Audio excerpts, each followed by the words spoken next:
definitely get any grown man my size, keep me alive easily. Um, Very little effort. It's a lot easier in hunting if you don't know how to hunt. But what I did, I've been picking muscadines, which is growing about the same time the sawtooth oaks here are dropping.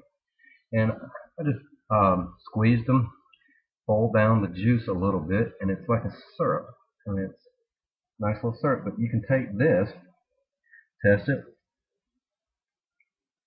fully edible, no tannic acid whatsoever. And we're just going to take this, mix it in with the grape, which gives it a nice, tangy, sweet taste to it. And we can just stir that up. I mean, you can do this in the wild very easily. And this is what the Indians did. They took syrups from trees, and they took blueberries and fruit or whatever, and this is how they ate their acorns a lot. A lot of people say, well, that's kind of nasty. It tastes like cardboard a little bit. Well, this doesn't taste like cardboard. It kind of tastes like between grits, granola, and candy. Very, very tangy from the muscadine. Blueberry is so much better, but that just made that extremely palatable. Different things you can do. You can just basically eat this right now, just like it is. But you can dry it or whatever. We just press it down. This would be like a piece of tree bark or something. And that way you can pick it up and move it around. You just cut a square piece of non-toxic bark and just squish it down like that. You see how that's going. You get it very, very, very paper thin. And what that'll end up doing is drying out your flour, and that way you can store it for a couple of days. Now, if I did a whole bunch of this in the same amount of time, you have 4 or 5 days of this, and I only have to do this every 4 or 5 days, maybe once a week. So yeah, it took a little bit of time, but I don't have to do nothing for the rest of the week besides concentrate on hunting, shelter building, whatever. It's over with.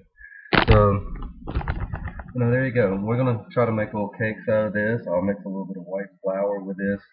You're not going to have that in the woods, but it needs gluten. And this does not stick together, so you need some kind of gluten. You can make a little ball cake like this.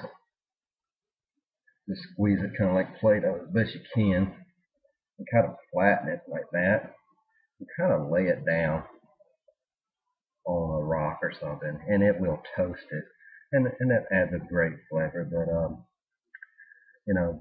that's if you want to. You don't have to do that. You dry this, you just eat this plain.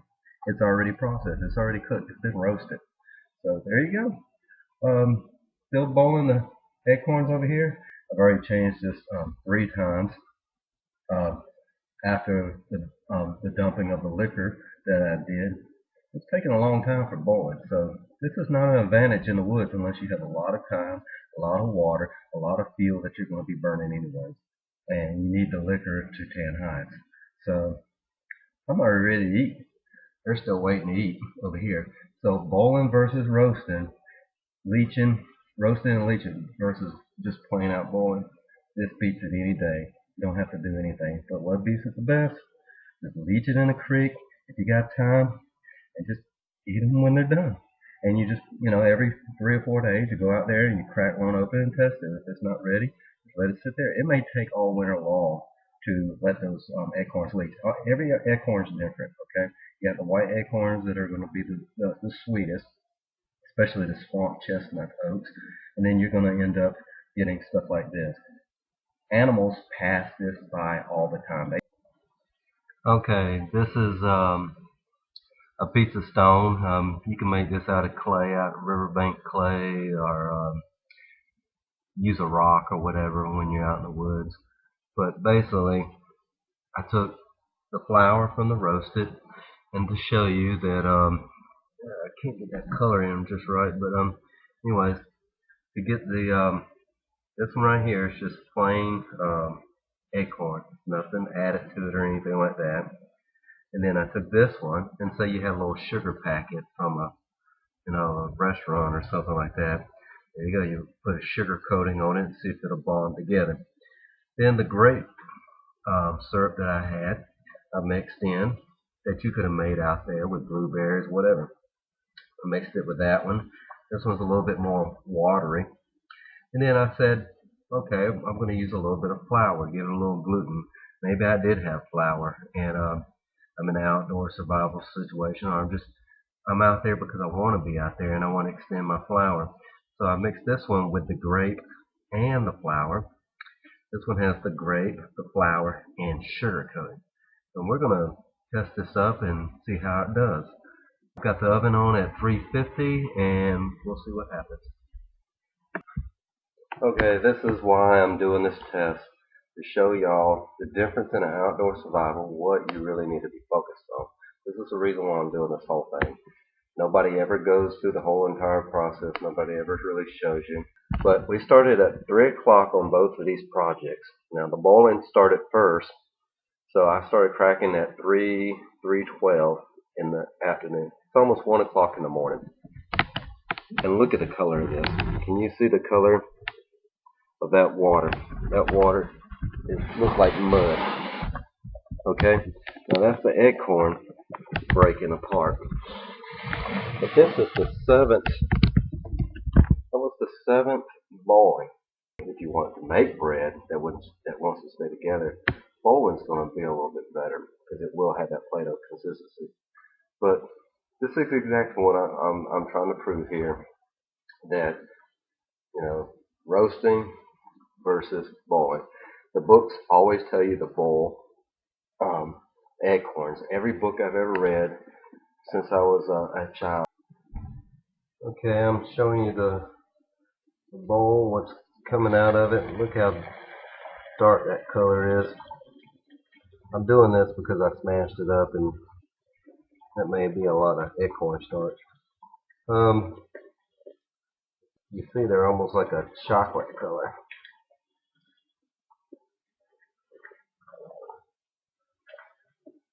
I have to let that sit for a minute.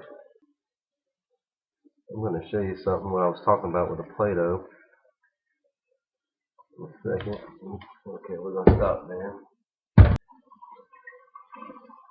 Basically, you can take these acorns and kind of squeeze them. See what I'm doing there? It's almost like Play-Doh. Not quite. You see, if you were going to make a bread, this would be so much better to hold together. You remember the other one didn't have the gluten in it, but this one,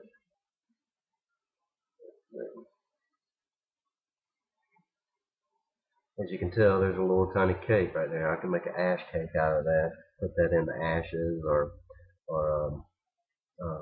put it on the griddle thing like I just had, a piece of tin or something. And there you go. There's a good piece of doughy acorn, and that's what the advantage of boiling right there. It's taken a long time, but that can be a plus in some situations. Okay, I got to do this kind of funny, but this is the first one. This one had absolutely nothing on it. This took about 10 minutes to cook. But as you see, it's like a cracker. So we'll just put that aside. But you go over here and there's the one with sugar on it. And it came up as well, but it's still got sugar, never even melted. Then you come over here, there's the one with the sugar flour. It's still doughy. It needs to cook a little bit longer, but it's sticking. And here's the one that just with dough. It's actually coming up a little bit there. I said there was no gluten in the woods. That's not what I was talking about. I meant like you wouldn't have flour in a regular situation, but you can make flour out of grass seeds. This is about the time grass seeds actually producing anyways. You can roast those or dry them out and use that as a gluten. But you see here, the watery grape, it just stuck to the thing. I mean, I'm basically going to have to rip that off. That didn't work out well at all. And then you come over here, you can almost scraped the bottom of this off. Get that one off. So the one that had a lot of water didn't work. The one that had little water worked, but it's still a little bit doughy. But I mean, it's still a cookie. So we got a doughy one. It actually is a piece of bread. A sugar cookie one. This one here. Let's see if we can get this booger off. This one had the most stuff, so it really needed to be fried some way. Needed a piece of butter or something, and that would have been really good. But there you go. There's that one. That's very edible. This one, the one that had the most water, was a total flop. So there you go. I hope that kind of gives you an idea. But in reality, this is the cookie without anything, and it's pretty tough. You can make a few of these and make them last a couple days, and before you even have to make any more. There you go. Remember me taking the chocolate water from the boiling? Well, I put it in the sieve, and I don't know if you can see this, but when you drain it, you end up with a gluten. That's why I didn't want you to, that's why I didn't want you to just let it go down the drain, because this is what you're wasting. A lot of people don't realize when they're pouring that water off and they're not letting it sit, it's going down the drain, and that's a lot of food value that you wouldn't have got. This is why you don't let those drippings just go down the river. If you have a bucket, let it sit, because even when you were roasting and we were leaching, you're losing this, and this is irreplaceable. And all that hard work, and this is what you want. This is why you want to let it sit like that. Now this has been sitting for 10 minutes, and the water finally went through. But there you go.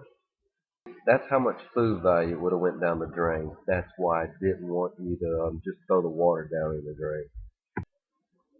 Okay, I took that starch that I just showed you, and I strained it through the cloth to get much water out of it, and I just laid it up on the stone, pizza stone. This imitates a stone in the natural environment, or a piece of clay that you would use. I'm going to put it in the oven for 350, and we're going to see what it does for you. This is the bread that I pulled out. I had flipped it over, cooked the other side, and when I turned it back over, it actually broke. But it's actually a pretty nice piece of bread.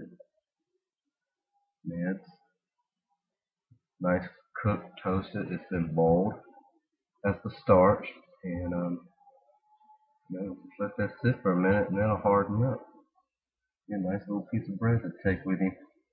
And that whole loaf right there, that whole loaf would have been down the sink if you didn't do what I said to do. Okay, I just strain off that water to do another starch thing. And what I did is I just left a little bit of water in there, and I just cooked the rest of this down until it got to a little slurry like kind of stuff. And what I'm going to do here is take this, put it in the bowl. Let's see if this sets up so we don't waste any of the other stuff. We're just going to mash this down. And you can make this as thin as you want it. You don't have to put it in a bowl in a survival situation. Let's just leave that out. See what happens. Okay, this was the water that was being poured off, the last water, and you see how much is in here. There's extremely a lot of stuff. I'm just dumping it on this tray here, and I'm going to make another video so y'all can see what the end result of all this is.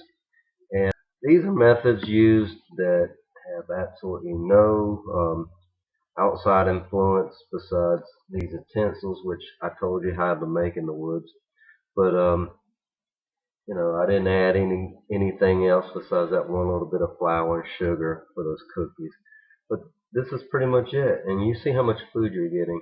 So make sure you watch the next video. I'll make it tomorrow. And I hope you come back for the next video. Bye bye.